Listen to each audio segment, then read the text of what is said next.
Voilà, Alain Moutingwa, vous êtes analyste politique indépendant, ça c'est connu. D'abord, bienvenue à vous chez Léna Consulting. Merci beaucoup, madame la journaliste. Merci de l'invitation, merci de cette opportunité que vous nous offrez pour nous exprimer devant votre micro ainsi que la caméra. Très bien. Monsieur Alain Moutingwa, c'est une femme cette fois-ci à la tête du gouvernement. Vous, depuis cette information est tombée, on ne nous a pas encore reçu, on n'a pas encore eu les sons de cloche de notre indépendant. Les hommes n'ont pas pu relever les défis, n'ont presque rien fait, comme on dit, cette fois-ci. C'est une femme à la tête du gouvernement. Quelle est votre réaction par rapport à cela? Oui, je salue d'abord cet événement dans notre pays parce qu'il faut quand même qu'on se le dise. Hein. Depuis que les Congo et Congo, nous n'avons jamais connu une femme qui est responsabilisée comme Premier ministre. Alors, à ce poste-là, il ne faut pas seulement voir les genres sur lesquels nous sommes en train d'établir que c'est parce que c'est une femme, cette fois-là, la femme va faire. La primature, c'est toute une machine. Et quand vous pensez à la République démocratique du Congo, c'est encore une méga machine. Donc, en tant qu'analyste, je dis déjà qu'il faut que Madame Judith soit vraiment une femme de fer.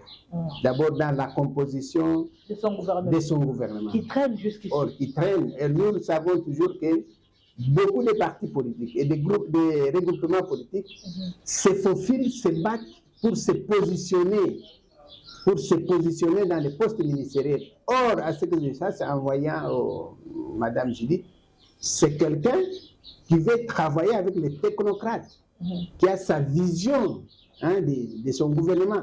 La question que je me pose, est-ce que les regroupements politiques vont le laisser les mains libres pour qu'elle se montre que non seulement que c'est une femme, une première, mais aussi elle est capable de diriger le pays et de répondre aux attentes de la population. Mais il faut reconnaître quand même que le genre, parce que nous avons connu plusieurs hommes, le genre, ce genre féminin pourra peut-être faire la différence, non pas parce qu'elle est compétente, mais parce qu'elle est femme. Ça, vraiment, c'est possible. La féminité n'apporte rien dans la gestion. Ah bon? Oui. Madame, la gestion, c'est autre chose. Vous savez, même un huissier peut vous faire échouer une vision. Même un huissier, même une sentinelle. Gérer, c'est le temps, c'est la combinaison des facteurs, des ressources humaines, des ressources temporelles, des ressources financières. Bon, c'est une dame qui sera entourée de beaucoup d'hommes. Et ces hommes aussi peuvent se liguer contre une femme pour prouver que vous voulez nous montrer que vous allez réussir parce que nous allons échouer. Nous allons vous aider à échouer. C'est ça le problème. Donc, ce n'est pas question d'être femme, ce n'est pas question d'être Premier ministre, c'est question d'avoir une vision et d'être capable d'avoir autour de soi les personnes qui vont vous écouter, les personnes qui vont vous accompagner dans votre vision. C'est ça le problème de la gestion. La gestion, ce n'est pas une question de femmes-hommes. La gestion, c'est une question de combinaison des ressources humaines. Parce que c'est la grande ressource dans la gestion. Si vous combinez mal les ressources humaines, si vous avez les ressources humaines qui ne répondent pas à votre vision, que vous soyez homme ou femme, vous allez échouer. Nous nous rappelons encore dans le gouvernement passé, il y avait des gens qui répondaient à leur patron de regroupement politique, n'est-ce pas? Alors que le chef de l'État, à l'époque, a dit, bon, moi j'ai vu des gens qui travaillent pour le Congo, qui vont avec moi dans la même vision. Mais eux disaient, non, nous allons répondre d'abord à l'autorité morale. Et ça vise déjà la gestion. Or, la gestion n'a qu'une autorité morale, c'est-à-dire la personne qui prédestine devant vous, la personne qui a en charge de mener son action. C'est elle qui a l'action gouvernementale, c'est elle qui a la vision, c'est elle qui est responsable devant le Parlement de son plan d'action, du budget et tout ça. Alors, quand vous commencez d'abord à répondre à vos regroupements politiques, là... Répondons d'abord à cette question, Alain Moutingwa. Jusqu'ici, les gouvernements traînent. Madame Judith a été nommée, je crois, il y a près de 3 semaines, près d'un mois, nous y allons. Selon vous, qu'est-ce qui traîne? Parce qu'elle veut un gouvernement de taille, parce qu'elle veut que ce gouvernement soit un gouvernement aussi grand pour des résultats aussi grands, ou est-ce qu'il fait traîner, c'est qu'il y a des comptes à rendre, il y a des personnes à satisfaire, il y a des récompenses politiques. Qu'est-ce qui fait traîner selon vous quand vous prenez tout ça en ligne de compte, vous venez de dire qu'on vient de nommer une dame à la tête de la primature, une première. C'est une première qu'une dame aussi se confronte ou se fronte devant les intérêts de plusieurs participants, partis politiques, regroupements politiques, les classes sociales, la vision, sa vision à elle-même, la vision des chefs de l'État. Comment il faut combiner tout ça pour avoir les personnes qu'il faut à des endroits ou à des places, à des responsabilités qu'il faut? C'est ça la question. Parce qu'elle dit, je suis la première femme Premier ministre au Congo. Donc, d'abord, toutes les femmes veulent me voir réussir pour relever le défi. Ça, c'est vrai. Ça, c'est vrai. Et les hommes, il y a certains hommes qui disent, bon, cette fois-là, Bino Mibali, vous n'avez pas réussi. Cette fois-là, laissons la femme, elle va réussir. Il y en a aussi. Et il y a les femmes, les hommes aussi qui disent, ben, écoutez, qu'est-ce qu'elle va faire ça? Qu'est-ce qu'elle va faire celle-là? Il y a aussi les femmes qui disent, non, la femme ne fera rien.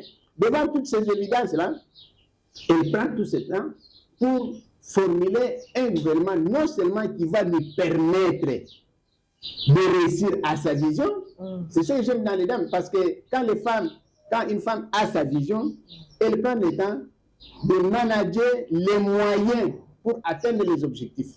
J'espère que c'est ça le cas.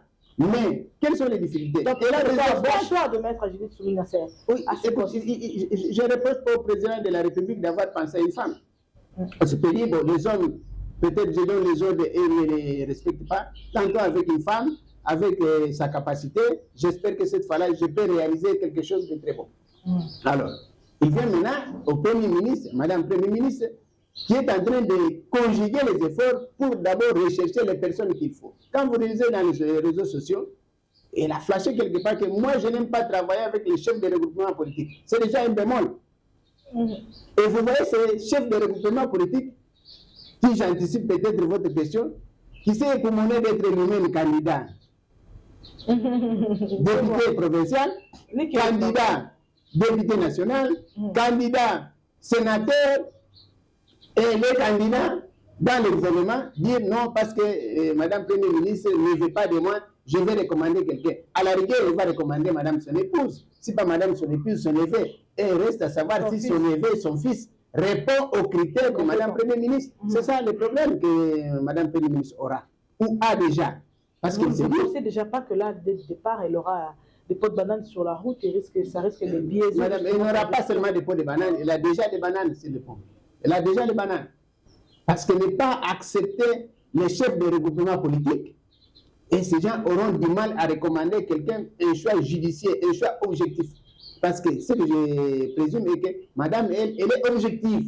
Elle veut prouver non seulement qu'elle n'est pas là par hasard, non seulement qu'elle est une femme, non seulement que les femmes font bien les choses, mais seulement et aussi qu'elle répond à la vision des chefs de l'État.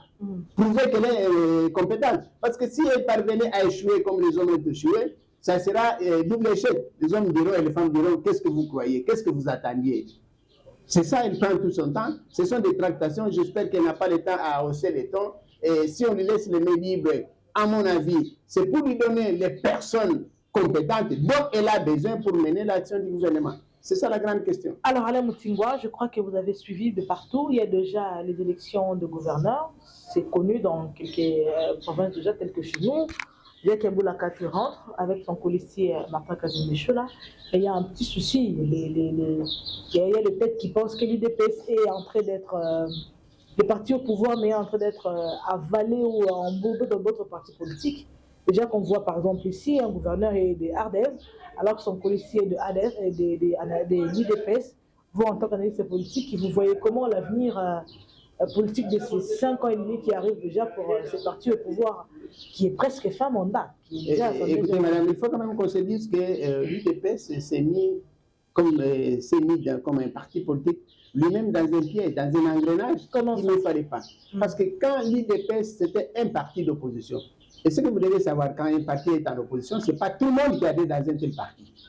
Il a peur des représailles, il sait que ce n'est pas rémunérateur.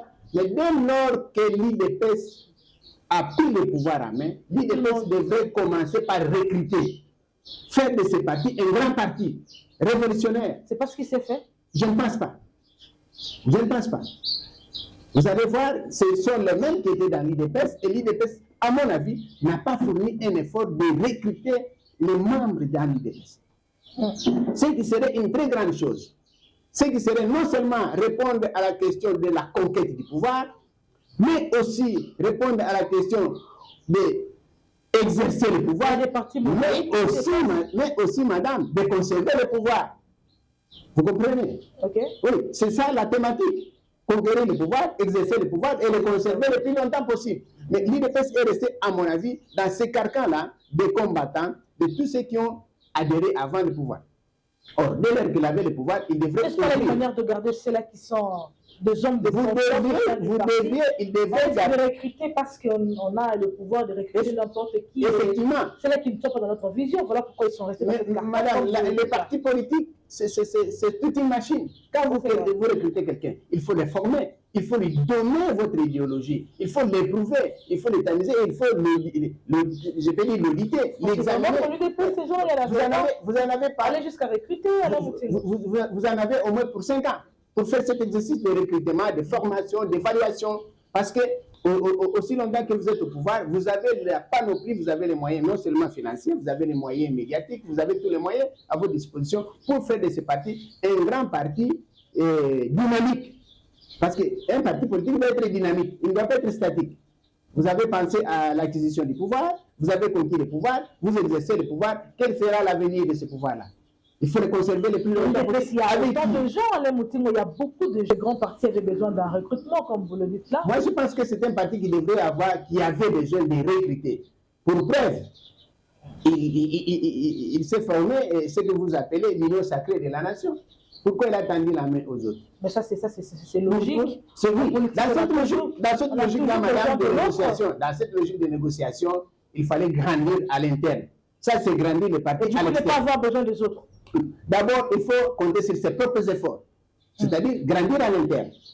Il fallait recruter les membres qui devraient être les membres effectifs de l'UDPS, n'est-ce pas, qui seraient formés à la déontologie, à l'éthique de l'UDPS, et après, si ils ont besoin, ils pouvaient maintenant tendre la main à d'autres regroupements. Maintenant que la question de grandir s'est posée, il a créé quoi? L'Union pour la Nation. Or, ces gens-là, ces groupes-là, ces partis politiques, chacun vient avec son idéologie. Vous partagez seulement un sphère d'intérêt, un petit secteur d'intérêt. Et rien n'empêche qu'à voir dans l'avenir, si vous ne conjuguez pas ensemble, lui, il a son objectif. Il a son idéologie et vous avez votre idéologie. Voilà ce que, personnellement, j'ai observé. Contrairement à d'autres personnes qui pensent que l'UDPS a beaucoup de gens satisfaits, dans l'UDPS, en tout cas, il y a beaucoup de gens. Seulement qu'il y a beaucoup de têtes, je voulais dire, mais seulement qu'il y a ceux-là qui ont porté main forte. Il y a des partis mosaïques comme Ardef, par exemple, et qui a porté main forte à l'UDPS, qui d'aujourd'hui a eu un deuxième mandat. C'est grâce au MLC, c'est grâce, je ne sais pas moi, c'est justement ce que je viens de vous dire, que l'UDPS a fait un recrutement en externe. Mais comme ces gens-là, comme ces partis-là ne pouvaient pas adhérer à l'UDPS, ils ont fait l'union sacrée, n'est-ce pas? Et chacun vient avec son idéologie. Vous n'allez pas me dire que l'ARDF a la même idéologie que l'UDPS. Non, c'est peut-être un petit secteur qu'ils partagent ensemble. Partageons le pouvoir. Nous sommes communs dans quel secteur et où est-ce que nos intérêts se divergent? Vous comprenez? Or, si l'UDPS se mettait dès le début, à la première année, à la deuxième année, à recruter en interne, il aurait ses propres membres. C'est comme dans une équipe de football. Il y a un match avec un autre pays. Vous avez les Congolais qui évoluent ailleurs. Mais vous faites appel à ces Congolais-là. Ils viennent jouer. Mais ce sont les joueurs qui ont des déontologies, des techniques de notre entraîneur. Mais vous allez gagner le match national. N'est-ce pas? Et c'est la même chose en politique. Et c'est comme ça que parfois, vous donnez les ordres, vous croyez que les ordres seront observés de la façon dont vous voulez, selon votre déontologie, mais lui, il a son mentor. À qui il répond? Du coup, les inquiétudes des autres sont vraiment à mettre à nu, parce qu'il y a des ceux-là qui pensent que l'UDPS, dans 2, 3 ans, 4 ans, 5 ans, ça risque d'être un parti... C'est ça la conséquence de ne pas recruter d'une façon interne, d'une absence de recrutement interne. Parce que quand vous recrutez à l'interne, vous avez vos propres membres que vous allez former, à qui vous allez donner la déontologie, qui seront vos membres effectifs et qui auront les moyens financiers et qui peuvent perpétrer la déontologie, l'éthique du parti. Mais quand vous recrutez en externe, cela reste des partis externes. Mais vous donnez, quand vous dites un allié, vous lui donnez les moyens Mais un allié, c'est quelque part aussi un candidat, un opposant futur, un futur opposant. Possible. Oui, c'est un futur opposant. C'est un allié aujourd'hui parce que vous avez les notions de guerre d'ensemble, vous avez un seul adversaire, mais qui vous dit que demain, après-demain, l'adversaire d'aujourd'hui ne sera pas son ami? Très bien. Alors, Alain Moutimbo, la démocratie s'est tellement installée en RDC, je crois que vous n'allez pas me contredire, qu'aujourd'hui, on peut voir les Kino, on dit qu'il est Mbappé, c'est-à-dire qu'on peut voir quelqu'un, Alain Moutimbo au poste du gouverneur, candidat gouverneur, Alain Moutimbo a réussi à être député provincial et national en même temps, Alain Moutimbo est sénateur, dès que vous pouvez être partout, la réaction c'est que la démocratie est tellement installée que on est libre de postuler. Madame, écoutez, il ne faut pas confondre quelque chose de... je ne sais pas utiliser les termes criminologiques. Ça, ce n'est pas la démocratie. Vous savez, quand on fait la politique, à la place? Quand on fait la politique, il faut avoir une vision. C'est tout à fait anormal, madame. Il n'y a que Dieu qui est partout à tout moment. Omniprésent. Omniprésent. On l'appelle omniprésent. Et une personne ne peut pas être omniprésente. Vous devez avoir une vision en politique. Si aujourd'hui, un secteur, un poste bien clé, et ça s'appelle réussir, il ne faut pas être volatif. Prenons un exemple. Vous êtes vous-même candidat député provincial. Ça signifie que vous devez siéger. Vous devez siéger. Et la population vous a fait confiance parce que vous avez tenu un discours. Du coup, vous démissionnez, vous placez madame, votre épouse, ou votre fils, votre cousin, ou un membre d'un parti politique.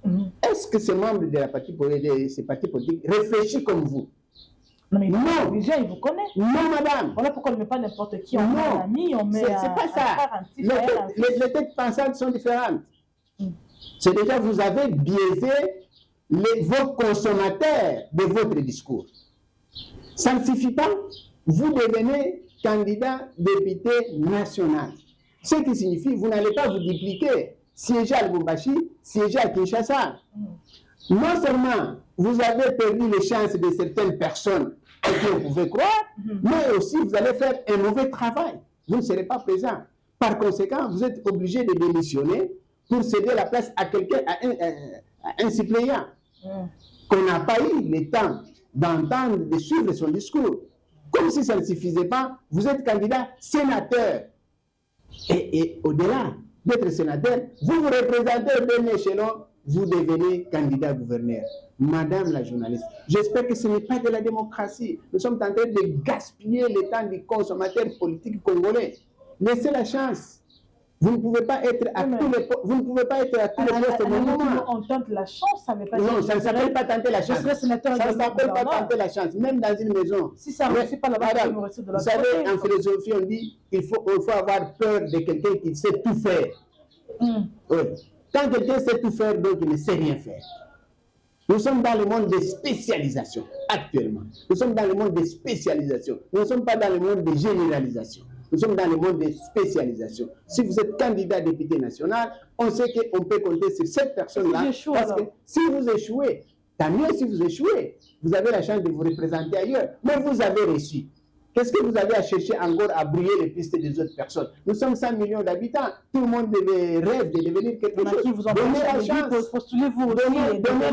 Donnez la chance. Ma candidature ne vous empêche pas. Vous, non, madame, votre candidature, votre ombre m'empêche. C'est comme si vous avez dans une famille, il n'y a que candidat fiancé. La petite et la grande sœur se présentent, ou la grande sœur, la petite se présente et la grande sœur se précipite. Déjà, la grande sœur fait l'ombre à la petite sœur. C'est justement, votre pouvoir fait l'ombre à d'autres ambitieux de pouvoir, à d'autres compétences qui pouvaient aussi être utiles à la nation. Nous sommes pour la nation. Ce n'est pas question de force, c'est question de conscience. Ce n'est pas question de force, madame. C'est question de conscience, c'est question de vision, c'est question de l'idéal, c'est question d'objectif qu'on veut atteindre. Au finish, vous allez voir que vous n'êtes pas efficace au-delà de vous-même. Parce qu'il faut apprendre à s'auto-évaluer. Avant qu'on vous évalue, il faut s'auto-évaluer. Donc, et on peut s'auto-évaluer qu'à un secteur donné. Donc, j'estime à mon avis que ce n'est pas de la démocratie. Il faut une éducation politique de soi-même. Il dit, écoutez, moi j'ai une vision de devenir un député, par exemple.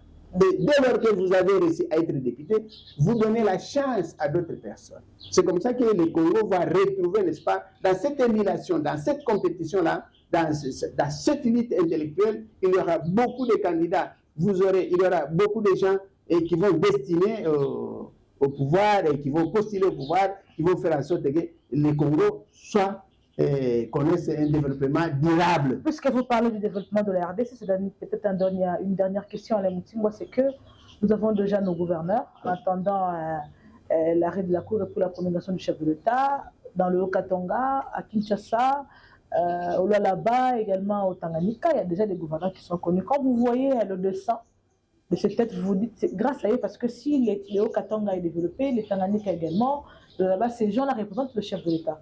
Alors, ça vous aspire, ça vous donne, ça vous rassure un changement ou un développement de la RDC, comme vous venez de le dire là pour finir. Écoutez, je répondais encore à vos questions quand vous me posiez, il s'agissait de donner les bilans des chefs de l'État.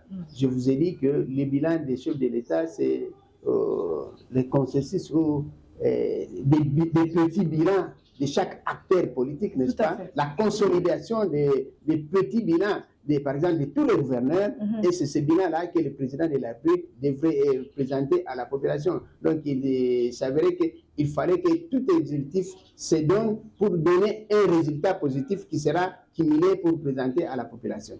Et comme vous venez de le dire, nous saluons d'abord la réélection de notre gouverneur, Jacques Yabula, qui sera secondé par Martin Kazembe. Je l'ai dit encore dans une de vos émissions que la ferveur, la réussite de la gouvernance dépend aussi des gouvernés. Quel type de populations qui sont à la disposition de ces gouvernants? Ah, ça c'est vrai. Quel type de la population que nous sommes à la disposition de gouverner? À titre exemplatif, il y a le vice-gouverneur actuel élu.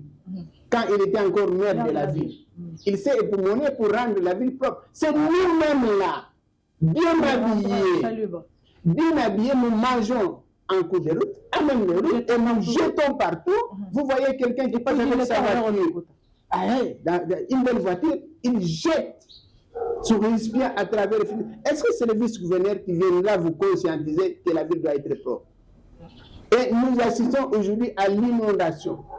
Et quel fait l'eau? Il ne fait qu'entraîner ce que moi-même j'ai jeté devant ma porte.